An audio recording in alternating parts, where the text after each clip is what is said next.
Uşaqlar, biz bugün hər kəsin qarışdırdığı ki haqqında danışacağıq. Ki bir neçə məqamda işlənə bilir. 1.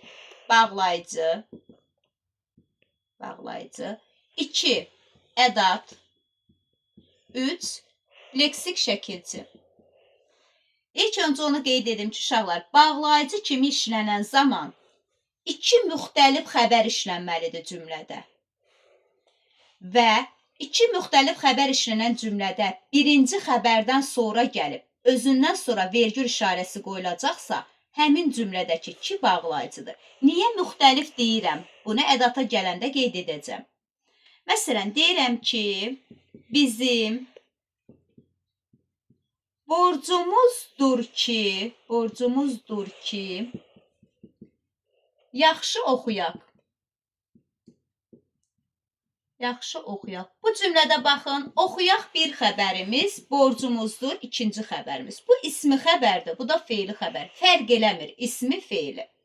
İki xəbər işlənibmi? Bəli, işlənib. Birinci xəbərdən sonra gəlib, özündən sonra vergül işarəsi varsa, ki nədir? Bağlayıcı. Bəs ədat kimi necə işlənəcək? Ədat kimi işləndiyi zaman uşaqlar, baxın, iki məna növündə işlənəcək. 1. Qüvvətləndirici ədat. 2. Sual ədatı.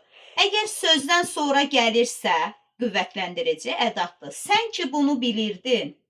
Bunu bilirdin. Görürsünüz, cümlənin təsir gücünü artırıb. Qüvvətləndirici ədat. Daha sonra, sonda gəlib sual məzmunu bildirəcəksə, sual ədatıdır. Sən bunları bilirsən ki, sonda işlənib sual məzmununda bildirdi. Deməli, sual ədatıdır. Bayaq qeyd etdim, niyə müxtəlif xəbər dedim? Çünki eyni xəbərdən sonra gəlibsə ədat olacaq. Sadəcə olaraq burada təsir gücünü artırır cümlənin.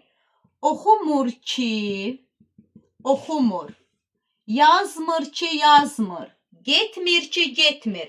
Eyni xəbərin əsasında təkrarlanan ki, ədatdır. Bunu unutmayaq. İki müxtəlif xəbər olacaqsa, iki cümləni bir-birinə bağlayacaqsa, deməli, nədir? Bir də ki bağlayıcı olaraq tabeli mürəkkəb cümlənin tərəflərini bir-birinə bağlayır. Bu dediklərimin hər birində ki, nə olacaq? Bağlayıcı olacaq. Leksik şəkilçi kimi uşaqlar, baxın, birləşik yazılacaq. Gördüyünüz kimi, ədat və bağlayıcı olanda ayrı yazıldı. Amma leksik şəkilçi kimi birləşik yazılacaq.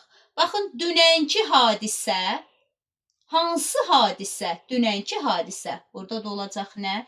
Leksik şəkilçi.